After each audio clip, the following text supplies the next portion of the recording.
Hello and welcome to The Scoop, NANP's monthly Hot Topics educational webinar series.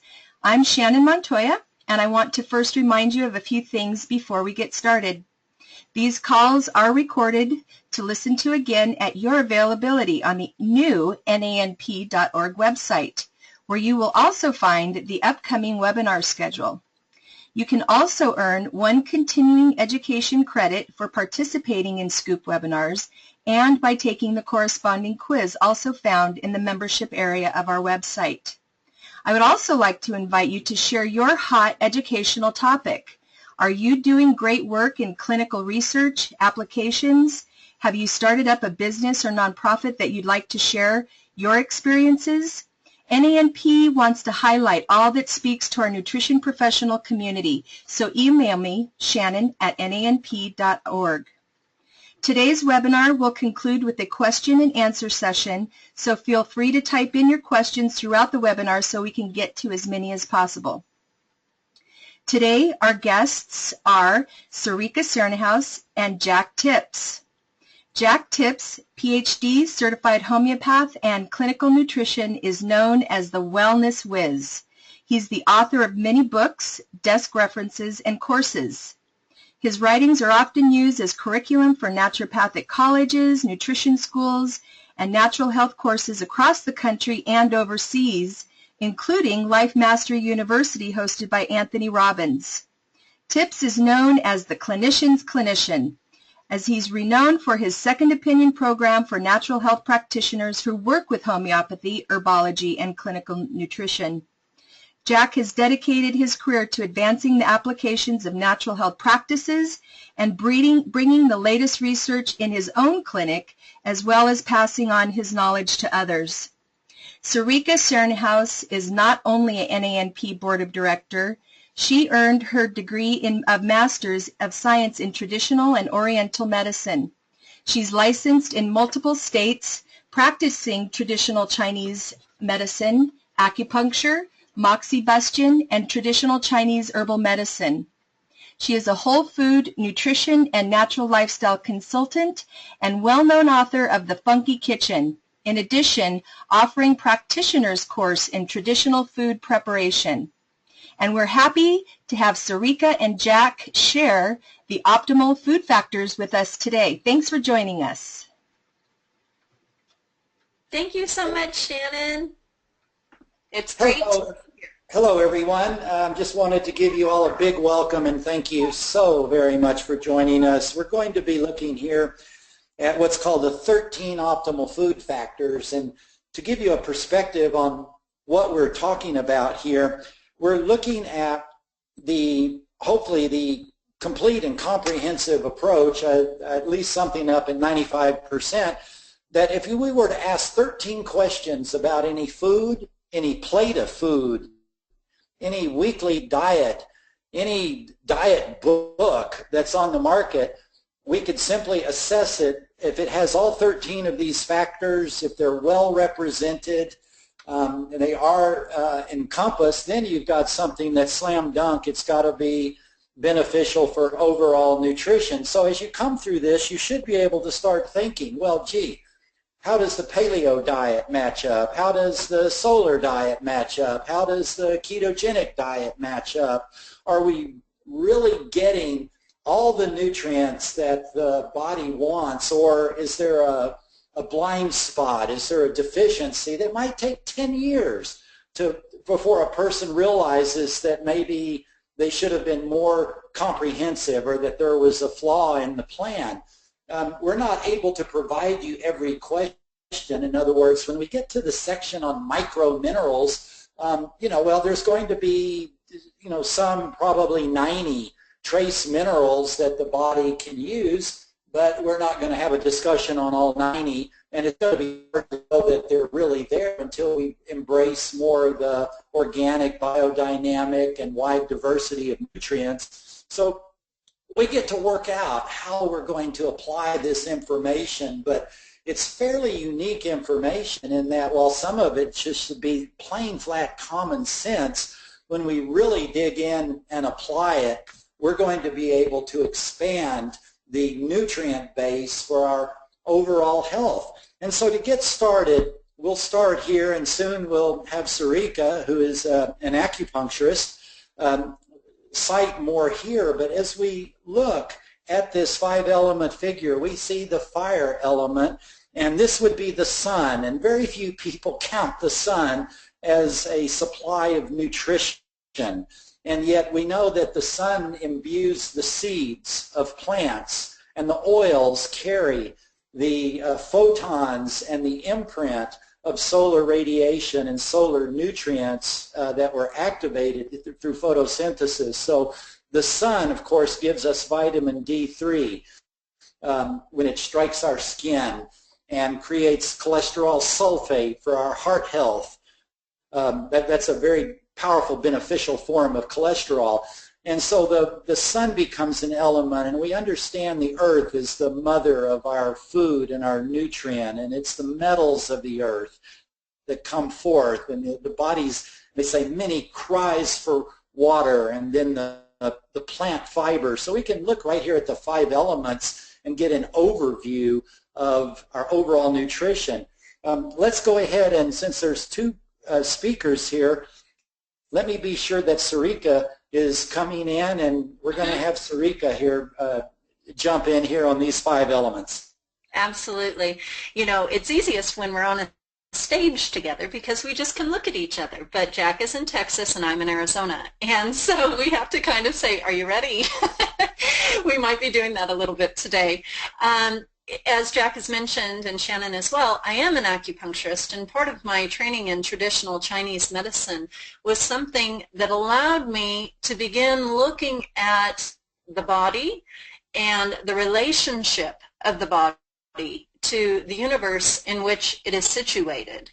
And it became an experience that I've really wished to share with more people over the years, because it is something that is incredibly hopeful. It is something that is incredibly common sense. And I think it is something that is gone missing in the kind of Western biomedical approach to medicine and health. And so I just want to take a quick minute here and speak to what these 5 elements are in terms of the body systems.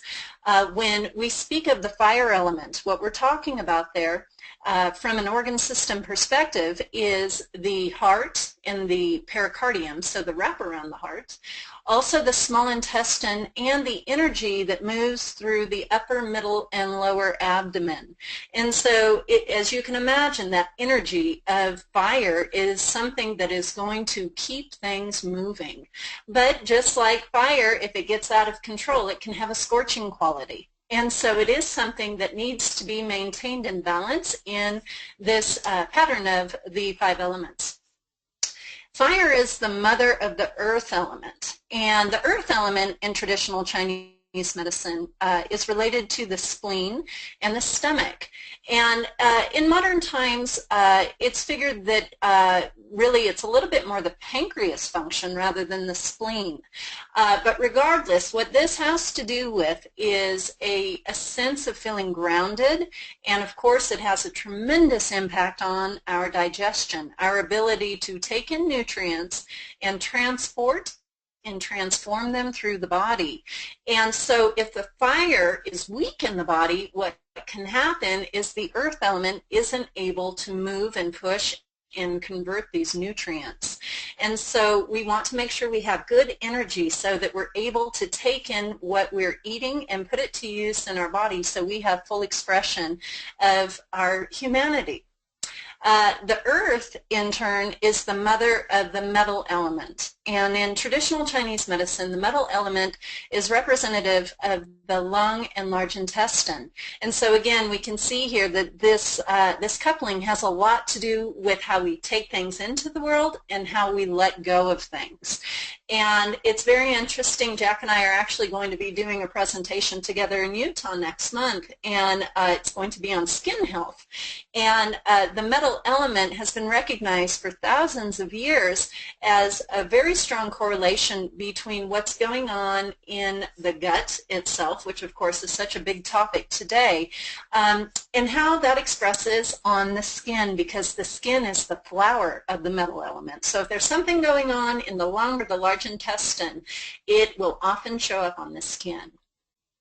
The metal element is the mother of the water element, and the water element is indicative of the kidney and urinary bladder energy in our body.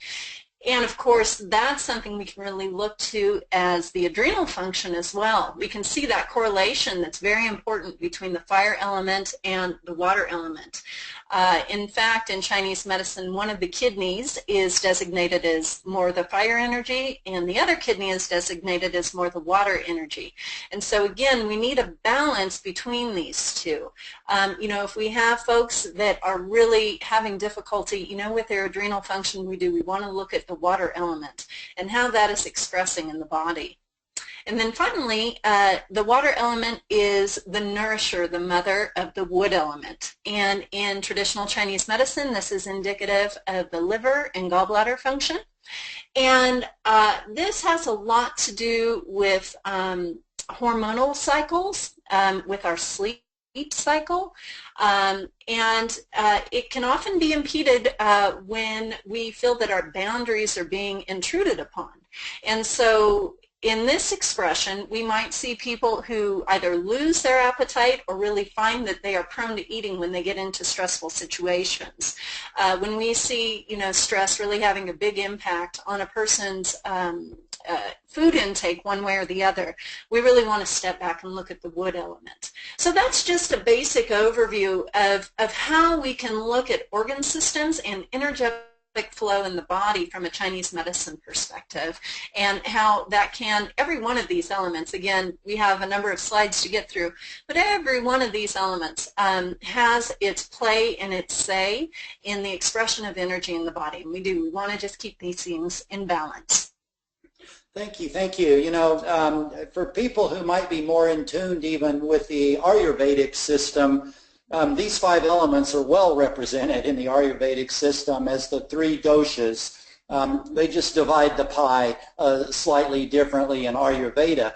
And so whether it's Ayurveda, whether you're classical Greek with just 4 elements, or the Chinese 5 elements, there's a real message here as these spheres really spin around the core vitality of a person, and the message is balance. And I'm going to emphasize this because I get to do that now that I've been a nutritionist for 50 years. And the balance issue, we never seem to get that learned when I see that people are pushing glutathione, or they're you know, pushing a high-fat diet, or they're pushing down on carbohydrate diets. I say, just hold that, you know. It's, wait a minute. The body is always working toward balance. And even if we do a lot of things in one of these elements, if we're suddenly going to the doctor for B12 shots in the butt because of MTHFR, we really need to be looking at how do we reconcile that with the balance principle. This is one of the cardinal precepts of diet, health, and nutrition. Mm-hmm. And so here we move on to another cardinal precept, understanding that food is medicine, that our bodies are attuned to these foods and their epigenetic expression. So when we're eating for our cellular DNA response. And that means for one person, we see the cinnamon sticks there in the middle, or the star anise, and we realize that on one type of genetics, that cinnamon is going to help regulate blood sugar. And on another person, they may not have receptors and epigenetic responses to foods. And so we find a guiding principle here that there is no such thing as one diet for all people, but there are 13 rules. There's 13 factors that we've identified that have to be represented. But look at all of these things that our epigenetics are historically attuned to are indeed the plant kingdom, the mineral kingdom, things that have had the sun shine on them, things that grow in water and things that grow from the earth element. Nowhere in this picture is the impact of concentrated heavy metal toxicity, of medical drugs that are activating or suppressing cellular metabolic. So here's a true foods and powerful foods for the human being. Sarica, you want to jump on the micro? Well, yes. I think that one of the things that's incredibly important about the microbiome that needs to be recognized, and I see folks do this a lot, is it's that whole intent of a little bit is good, and so we'll do a whole lot more. And I just want to point out that in the flavor profile alone of what fermented foods are, that flavor profile is such that, it tends to be on the salty, it tends to be on the tart, and it alone shows you that you don't need too much of that. And so, we don't want to be taking in a ton of these foods in any one setting. What we do want to be doing, though, is using them a little bit throughout each of the meals of the day so that we are bringing in the cofactors, the enzymes, the living bacteria and yeast and even viral matter sometimes that is good for us. And again, everything happening in concert with its own natural design rather than the concept of isolating maybe 13 or 15 or 45 different strains that go into a probiotic capsule. That is really a lot like monoculture. And that may not be the monoculture that is very best for that person. And so my suggestion when people are choosing to work with more fermented foods is that they keep a variety to what these foods are and just use a small amount of different varieties throughout the day with a given meal. There was some work that was done by the Weston A. Price Foundation, and it was in relation to eating pork and the way that pork causes a clumping of the red blood cells.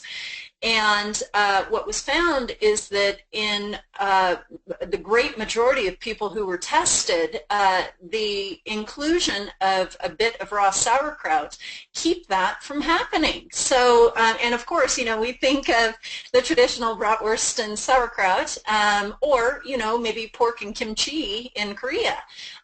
There is this natural understanding, and these things taste good together. In America, our tendency is, for our hot dogs, we want to put mayonnaise and maybe relish and, well, maybe not mayonnaise, but mustard and ketchup.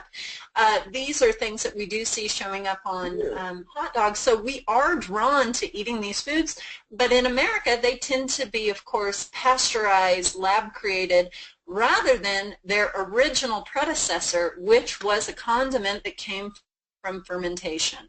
And so just following the lead of what is best for us is so incredibly important, and it does. It helps to nourish and build the microbiome that's best for us. These bacteria are actually our intermediaries. We do not go out and eat a carrot and get carrot in our bloodstream. We don't eat a banana and get banana in the bloodstream. But these foods not only are digested in our gut, but these bacteria process them, so they become intermediaries. So nutrition is not so much what we're eating, it's what our bacteria are eating. And I think as we'll see over the next, certainly decade, the massive research that's unfolding on the gut microbiota and how important it is, we really should establish right here at the get-go that we're eating for the bugs in our belly. We used to say we're eating for ourselves, but now, C-E-double-L-S, our cells, and it's cellular nutrition. Well, it's really not. It's really the bug nutrition, and the bugs are going to take care of our cells. And so as we look at the gut-skin-gut connection, the gut-brain-gut connection, the reason I said gut twice is because it's bidirectional communication. The thyroid communicates to the gut communicates to the thyroid. There's a gut-mind connection as far as a person's mood. If you feed the bacteria correctly, research shows that anxiety and depression can go away. There's a gut immune connection, a gut glucose connection, a gut weight connection. We're finding now, it'll just be piecemeal, but you name it, there is a bacteria and a gut connection coming out of this. And so this fundamental issue here is going to dictate that, now as Sarica was saying, the fermented foods have to be here, as well as the fibers that are going to be the foods that support a healthy gut colony. And so these become factors that we're going to soon be looking at. And now Sarica will talk to you about the importance of quality. Of course, quality is important. I think we would all take that as a given. I mean, given, you know, the folks that are on this call. Obvious. They're obvious, but I have certainly been at a number of different health conferences, and it's just very plain to me that the quality just isn't quite there. I understand we're trying to feed a lot of people, but, you know, it does kind of fly in the face of it. And sometimes we do have things that come up where we have to step away from quality, you know, occasionally. But the quality is so important. And again, taking this kind of macrocosm approach to this, it's a quality issue that has bearing, of course, not just on our body, but on our relationship to the world. And so if we are engaging with food that has not been handled with care, that is having an impact on a much larger scale in the world around us. And so it's this interaction, the yin and yang, our place within, you know, the universe and how we relate to that. So the better we can do this, the better we're going to be, you know, as stewards of the earth, and also, of course, for ourselves. To this point, though, there is one little thing I want to say here. What I have found with my work with working with predigestion techniques of traditional food preparation is that the work of the bacteria, when we allow them to predigest certain foods, actually helps to enhance lower quality foods. There's an example I give in the Funky Kitchen of a story that I'd read of a woman who was part of a food pantry. And so, of course, that's all canned foods and this sort of thing. And she was wanting to enhance the nutrition of the people who were receiving the food, and so she was taking canned green beans, she was straining them, and then she was adding a culture starter, and she was turning those canned green beans into a fermented, live, enzyme-rich food that has a completely different vitamin availability and mineral profile than what the original canned food was. And so I want to just give a little shout out to these traditional food preparation methods because they're phenomenal in what they can do. All right. You need to set your own standards of what is quality. For many years, people have told me, well, you know, as long as I shop at Whole Foods or Mother Gooch's or you know, the popular health food stores, then I must be getting the highest quality. And you know, as exposés have come forth, we realize that this is not true. We find that the foods are indeed getting pesticides, and we'll just cite real briefly here the glyphosate, the Roundup. It destroys bacteria in the soil, in the gut.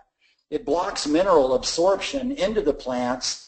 So this whole thing with the Roundup and the glyphosate is rendering a next generation of impoverished plants that might look pretty in the grocery store but are an empty harvest as far as supporting the body. And now that glyphosate is turning up in breast milk, and we're definitely getting it pretty well slathered onto some of the foods like corn and so forth, that it's starting to have a horrendous impact on the gut microbiome and the uptake of your minerals.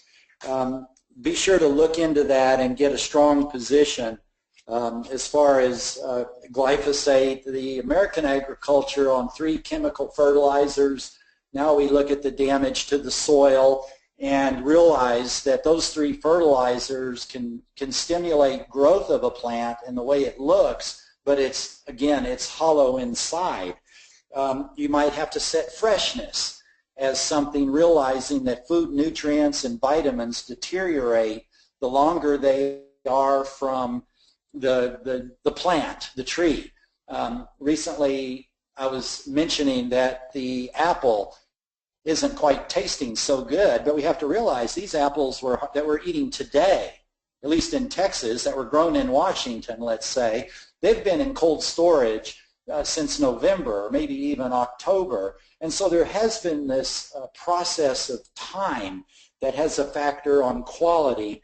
And of course today so many people are eating processed foods that are estranged from their synergistic components. So this is just an opportunity to decide, well, sure, we all agree, got to have quality, that makes sense. Everyone would agree to, yeah, quality matters, but you need to set standards for yourself, your family, your practices of what indeed constitutes the highest quality food, because there is no substitute for quality. It's the way our bodies are made. Life begets life.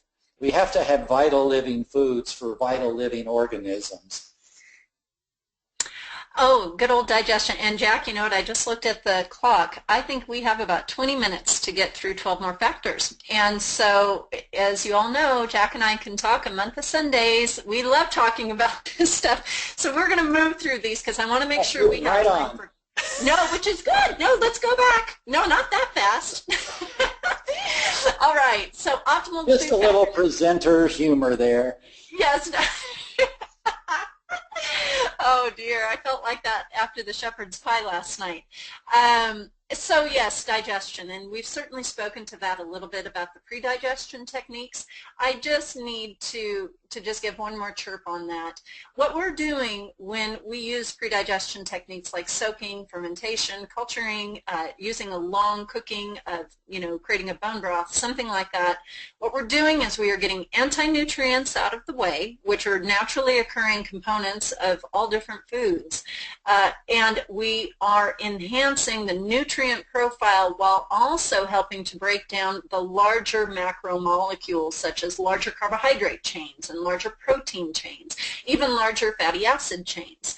And so using some very basic techniques, like I've mentioned, they can have an incredible impact on doing the heavy lifting around digestion. So I really, really encourage you to help your patients or clients to see this for themselves. Okay. So here the practitioner would look at things and make their own positions on subjects such as food combining, on enzyme supplementation, on the quantity of foods that a person would eat, because all three of those factors has some bearing on the digestive processes. On number 3, assimilation, humanization simply points to the fact that, as we know, the food nutrients, once they're processed by the gut bacteria, go through the gut into the lymphatics, some into the blood, and they head their way to the liver, where a process of humanization occurs. The interesting thing on humanization is a nutrient, particularly a protein, that has not been humanized is considered toxic. It's an allergen. And that when it gets to the liver will add a molecule of saturated fat. So tell me, why has this country been on a 30-year witch hunt about saturated fat when it's a very molecule that the body needs to use to humanize a food and to take a protein and put a biological warp on it, the way the molecule is arranged, that tells your immune system, this is me, this is self, and the immune system doesn't have to get riled up on it. So we're always looking for foods that assimilate and become self, that are, they say you are what you eat.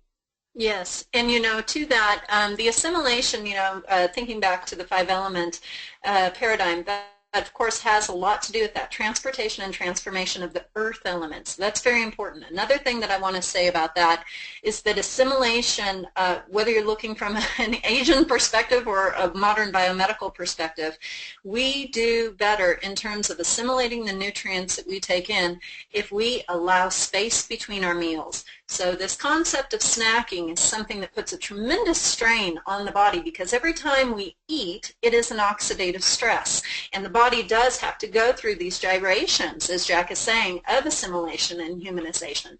And so I strongly take the position of allowing a solid minimum 4 hours, if not longer, between meals with only water in between, so that the body can assimilate what has been taken in, give it its just due, and put it to use.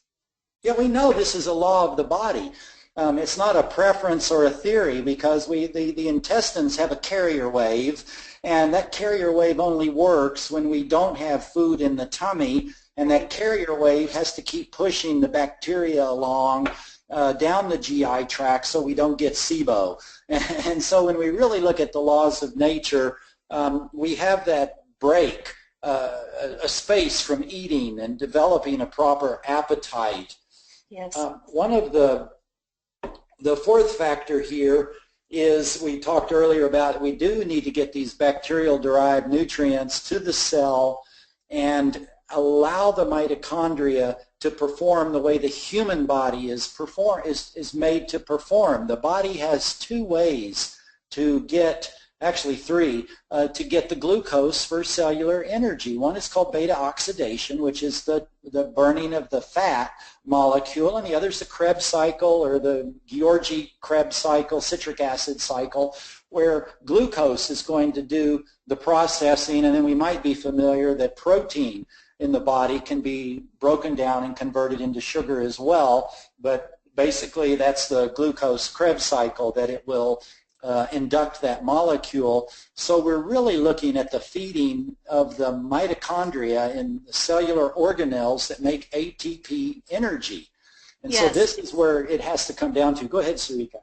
Oh, no, I was just going to say, again, to the cellular bioavailability concern, again, one of the biggest issues of nutrients, hormones, getting into the cell is, of course, cellular inflammation.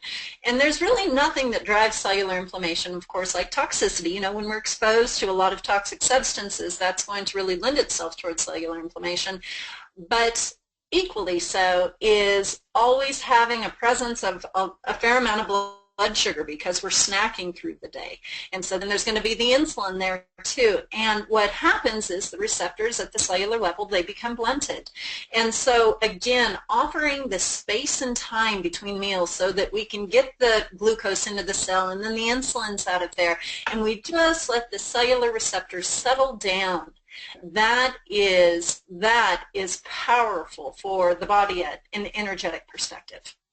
Over the millennia, the key to human survival has been our ability to, let's say, eat a mouthful of polar bear fat and do well, or then only find potatoes and tubers and not have proteins or fats. And so the idea of mitochondrial flexibility is a survival trait, and so this should guide diet, meaning that we want to have flexible mitochondria, that if you eat a high-fat meal, your mitochondria go great. If you eat a high-protein meal or a a sugar meal, the carbohydrates, that the mitochondria say fine, that they can flip-flop and change.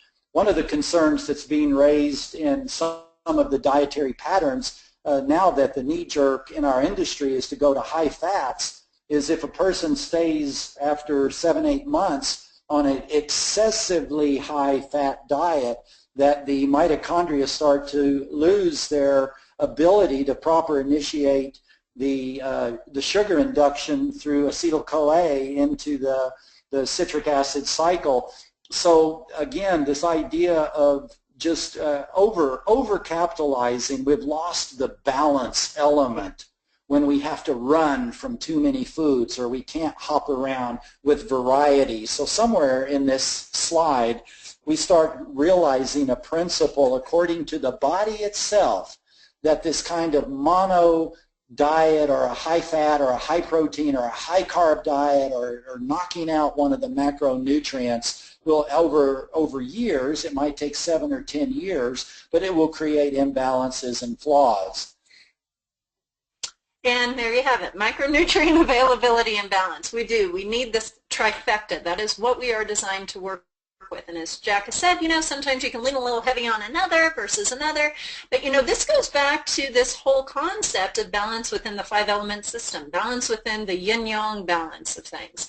If you push too hard with something, inevitably, by design, what is going to happen is you're going to get a kickback in the opposite direction, because there's only going to be so long before the body is going to try to recalibrate. And so why abuse it? Let's just keep it balanced, from the get-go, rather than, trying to push so hard. Jack put in my newsletter a great article around the balance between fats with keeping vitamin D in the diet. And of course, for many years now, people are taking 50,000 IUs, 100,000 IUs of vitamin D.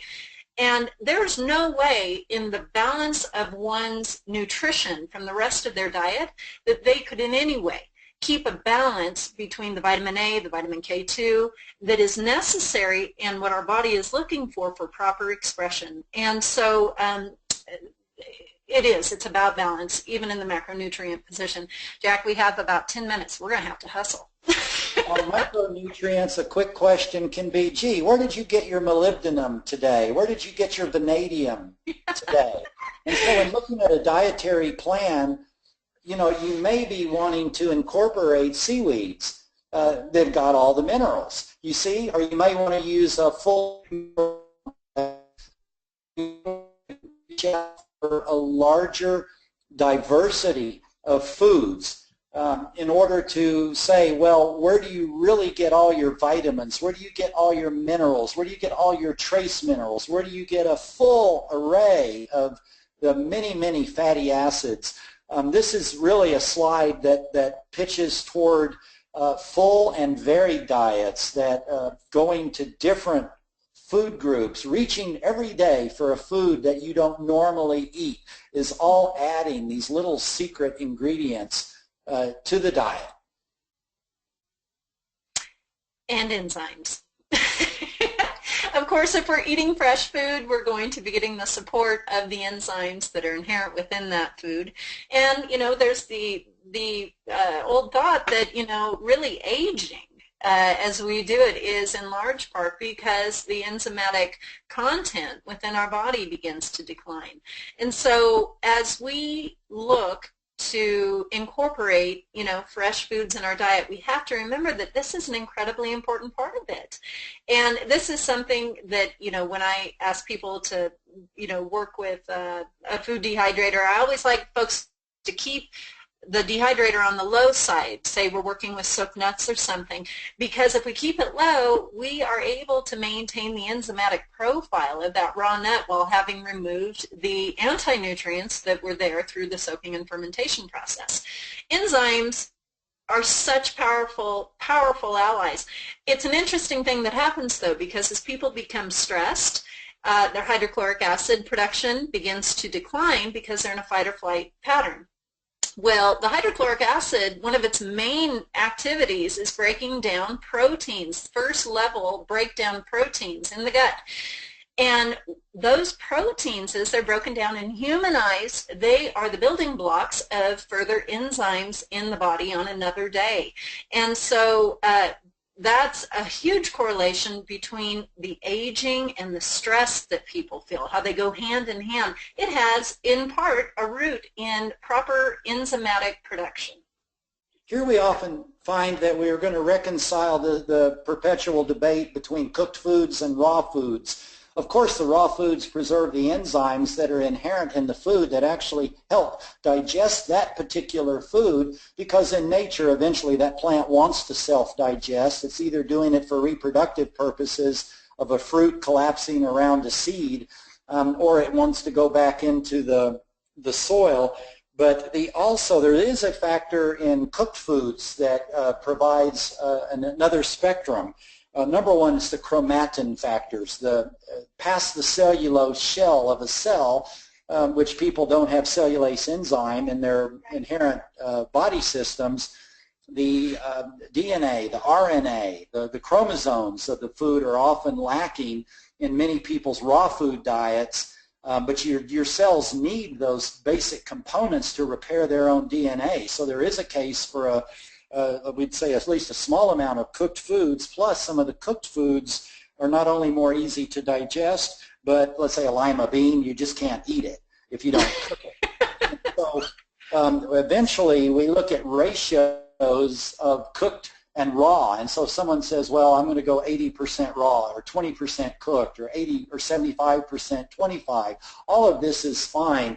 I'm just making the point that there's a case for both, and so in the grand compromise, a person should work that out, because here's where we find adherence to a more extreme food pattern will inevitably cut out the balance and the diversity.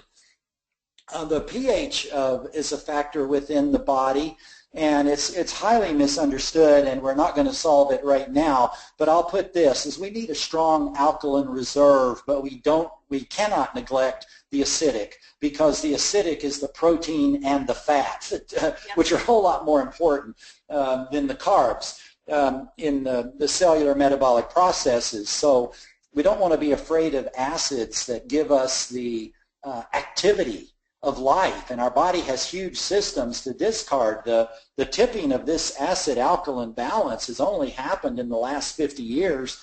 We can put that on the Coca-Cola company, the Dr. Pepper company, the Pepsi-Cola company, who've loaded up soft drinks with phosphoric acid, and people now, instead of drinking water, which might be closer to a neutral pH, are drinking acids all day long that are, robbing calcium out of the bones and things like that. But in our diet, we want to be looking at reconciling the fact that the body goes in twice a day into an acidic swing. It goes twice a day into an alkaline swing. And this is where you get the dynamics of cellular metabolism and enzyme activity. So I found that often, maybe more as a clinical nutritionist, I find people who've over-alkalized and sacrificed the acid. They're eating the umeboshi plums right and left, and avoiding proteins and acid-forming foods. Again, we're coming back to, wait a minute, this is an ebb and flow, a surge and resurge. We need a certain balance between the acid and the alkaline. Sarica, do you have a comment on this one? Just very quickly, because I know we've got a few more, but I think the way to also consider this is yin and yang. And, in the case of macrobiotics, as you were kind of referencing there with umeboshi plums, too much alkaline is like too much yin. It is just not going to have the activity of the more yang side of things, the more acidic side of things. Again, where we've got that deeper nutritional reserve from the fats and the proteins and what we get from those macronutrients. So just another way of looking at it. Yeah, and oftentimes we're given maybe information that's a little bit one-sided. I know I remember the book Alkalize or Die and things like that, but as far as cancers go, there's cancers that thrive in an alkaline environment. It's not a ticket to say if you stay on the alkaline side, you'll be free of cancer. Definitely the acidic body is going to be a lot more prone to the cancer processes, subject of another time. Our next topic is the fibers, and this is simply not only the fact of motility, that a good fiber diet, both soluble and insoluble fibers, that it's going to help with bowel motility, and constipation is well, I don't know, it's just a personality trait of the American public. And excuse that comment. I only speak for myself. But the fibers also serve us when the gallbladder puts the metabolic waste, the heavy metals, into the small intestine through the bile. It's the fibers in the diet that are going to catch those heavy metals and escort them out of the body instead of allowing them to be resorbed. Fiber goes back to our prior slide. It's a pH balancer, and most importantly, it's a prebiotic for the bacteria to live and grow and to make the lactic acids and to support the colon sites and the other enterocytes with the nutrients they need. We're a fiber-starved diet for many, many years in this country. Sarica, take number 10. No, that's okay. Keep going. This is good. I just want to make sure we have time for questions. Take number 10. Oh, okay, number 10. All right. So, of course, the nascent water content of foods. And this is something that we need to remember. Again, I'm a big fan of looking at cofactors and how many people are told, you know, you need to drink more water, you need to drink more water. Well, as we know, I mean, if a person, especially if they're drinking a reverse osmosis water that doesn't have a natural mineral profile in it, they actually are creating a situation where they're leaching minerals from themselves. And they can really get themselves into a situation where they're needing electrolytes. Well, when we are eating water-rich foods, such as what we have here, again, we have the cofactors of helping to put that water to use in our body with the inherent mineral content, with the inherent vitamin content that is found there. So, you know, really encouraging our patients, you know, even if they are, you know, it's the middle of winter right now. Maybe folks are eating a lot more baked and foods and soups and stews, and they should be. But having that little bit of fresh food with the meals for not only the enzymatic discussion around it, but also the water-rich discussion around it. So definitely encourage your folks to do that. Now here you have the plus and minus poles on water, and the oxygen being a minus pole serves differently when from hydrogens, and this is part of the body's alchemical factory is all based on water, and so we're tied right back into our yin-yang. We're tied back into pH, and so you'll soon catch that a lot of these, what we're talking about, are all elements of the same core of a full and varied diet. Another thing that we want to look at, particularly in today's world, is how are we supporting the innate purification of the cells? Is our foods or our food choices increasing the toxic burden? You know, 3 margaritas before dinner might have to be factored as increasing the toxic burden. Is there anything in the food to come after the enzyme depletion of the cocktails? Is there anything in the food to come that's going to compensate or balance? More as we look now at the pesticides and so forth that are now so many years in the food, we have to start looking at, does our foods support the liver to do the detoxification? Can they support the cells to be self-purifying? Absolutely. Let's go to 12. Yeah, perfect. Oh, here we are. Take this one, Sarica. Well, we have spoken to this quite a lot already, and again, I think, yeah, I think just balance is key. Balance is key. Well, I think the era has come of the fermented food now, and we've cited the reasons, and there's 20 more. So yes. That indeed becomes a major factor. You know, what ferments did you have in your food supply today? And if it's American beer, beer does not count. No, it doesn't. And finally, the bioenergy. This is the etheric quality of life begets life. And living vital foods impart etheric energy, the meridian energy, the chi, CHI, to the body. And when they drive cellular metabolic energy called ATP or adenosine triphosphate, when your cells are enlivened, they pass this vitality essence into the key of the body's etheric energy, and the body is drawing etheric energy from the sun and the earth and the plants and the life path itself, and they enrich each other. So again, there's a bidirectional communication, but we really have to look at a key, let's say, metabolic function here. Does your plate of food give you more energy to your cells than it takes to render the nutrients? When you look at the enzyme cost, the cost on the water process, the cost on the bacterial activities, all the expense to the body to handle the foods, the big one being enzymes, then that expense, is it justified? And so I think, Sarica, you were talking about the pork maybe sludging up the blood. Right. And so a pound of bacon with ham on the side, let's say for breakfast, you'd have to factor that as is it giving more energy, because bacon and pork are high sources of fat and fat energy. So how much? What is the right quantity? What is the right quality? All of these other factors keep revolving around, but the bottom line is when people are laying on the floor holding their bellies going, oh boy, I can't move, I need to sleep, chances are that diet is taking from them more than it's giving, and all of that simply adds up to the aging process. Yes, it does. It's the atrophy that happens in the energetic output of the body. So that's it. Hey, we made it.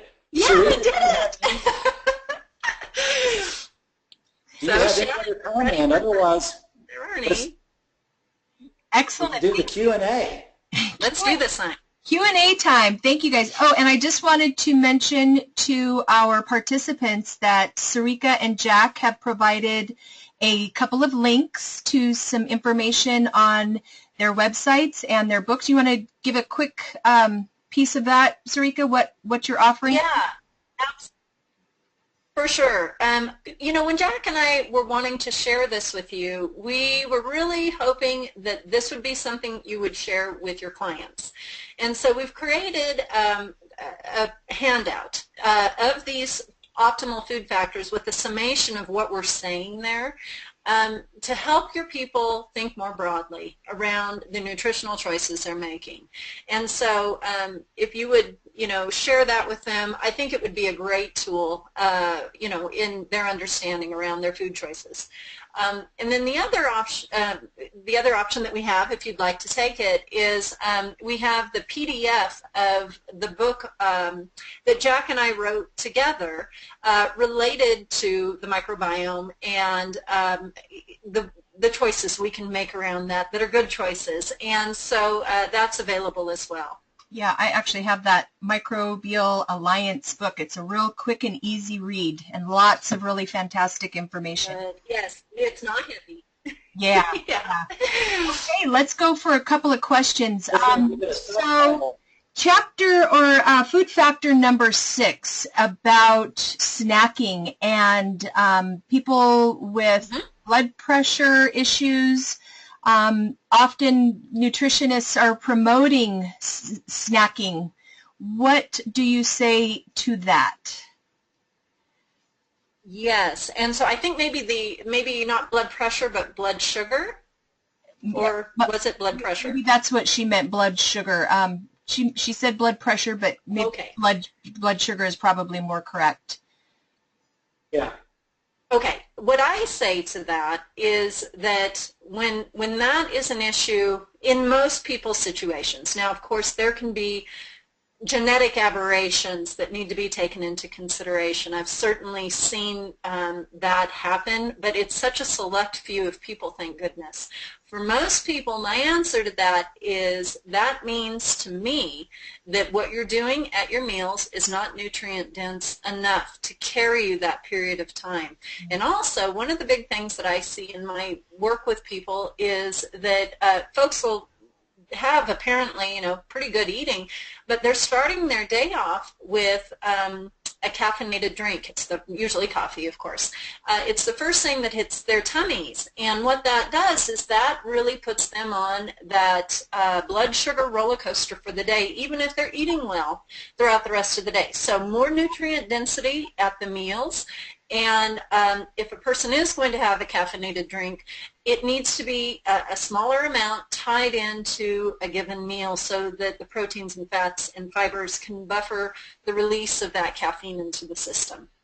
Okay. I'll say on that, let's say you don't quite have enough money to pay your bills at the end of the month, so you go down to the quick loan and they say for 14% interest you can get a loan, and you say, okay, I'm going to get the loan and I'm going to pay my bills.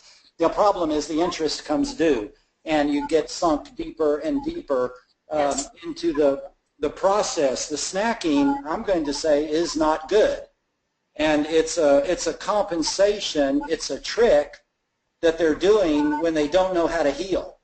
Right. And so number one, you're losing the carrier wave. So snacking is one of your top 10 reasons why people get SIBO. And you don't know how horrible it is to have SIBO, and every bite of food causes bloating and inflammation. It's pretty miserable. Snacking depletes enzymes. The poor pancreas can't keep making the protease enzymes all day. They're in circadian processes, and so it just keeps dragging the intrinsic enzymes out of the body.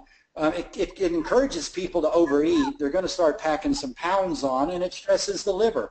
So the idea that a person is to snack, to constantly keep putting a little glucose into their blood so that it's always like floating around for the cells is only kind of stalling like a loan on your paycheck. It's only stalling an inevitable move into further insulin resistance and other problems. So I would love to be on a debate with people that promote the high snacking diet. And we've had this for years, ever since hypoglycemia became the condition in vogue. Now I'm talking back in the 1970s.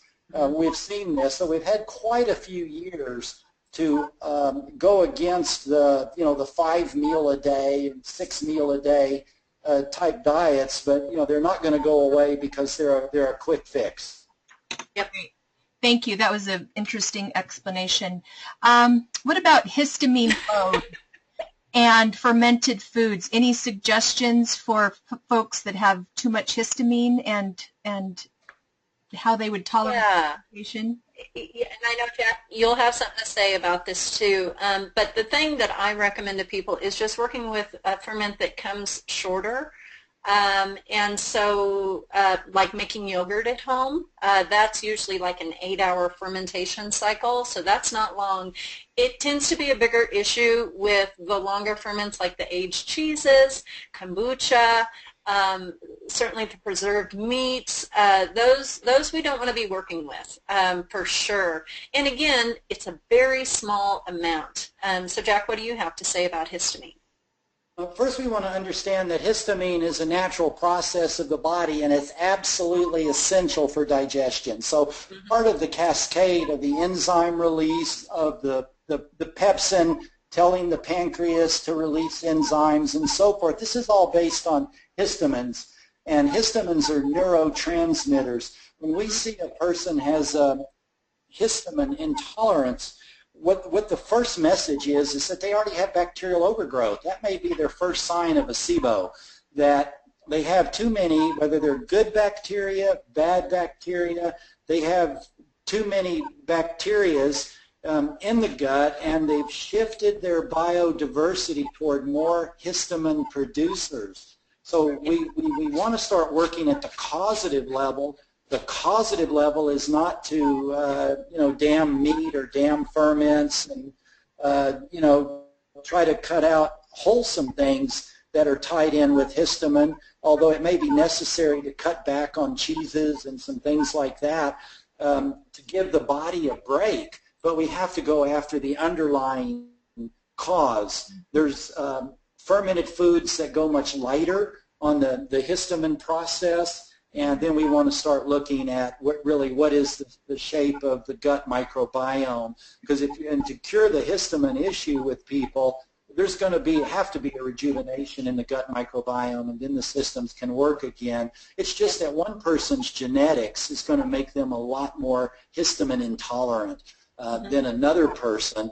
And so, unfortunately, when you get a person who has the histamine intolerance, their genetics and their epigenetics are playing into it, and so it's a strong force that's in action, and it takes some remedial effort to back out of it. But there's many things in natural health now that can help the body reverse we'll call it hyperhistamine response, the overhistamine response, and get back to the normal, natural histamine response. Mm-hmm. Okay, great.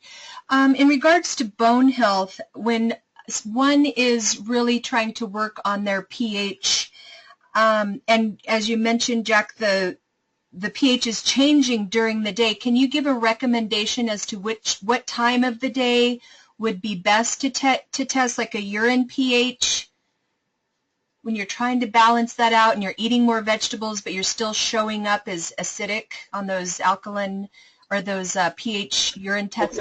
Keep in mind, the morning urine should probably be acidic because that's when all the metabolic waste are going through the kidneys, and the circadian rhythms of the body are working on getting those acidic metabolic waste products out of the body. So if a person says, well, gee, I'm at 5.5 every morning, I'm freaking out. Well, no, that's probably the accumulation of more than one cycle and your cellular metabolic wastes.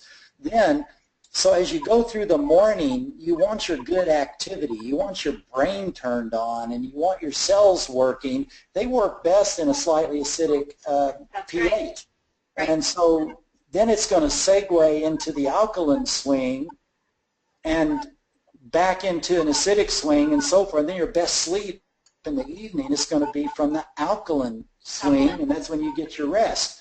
So rather than maybe, I find that people trying to manipulate pH by either foods or taking hot or cold showers or breathing exercises or adrenal supports and things, usually by the time those nutrients and activities become available, the body's already moved into the next swing and they capitalize on the wrong phase. So it's so important to look at this concept we talked about of build your alkaline reserve with your fresh raw vegetables and your bone broths and your, bone broths are going to lean toward the acid. Sorry for that. I meant the soups and things like that where you get your alkaline minerals to build your base, and then you stand on this strong base of alkalinity, and then your body can handle the acidic things. So, generally, I made a strong case for the acids because it's a contrary opinion, and I thought we'd be controversial.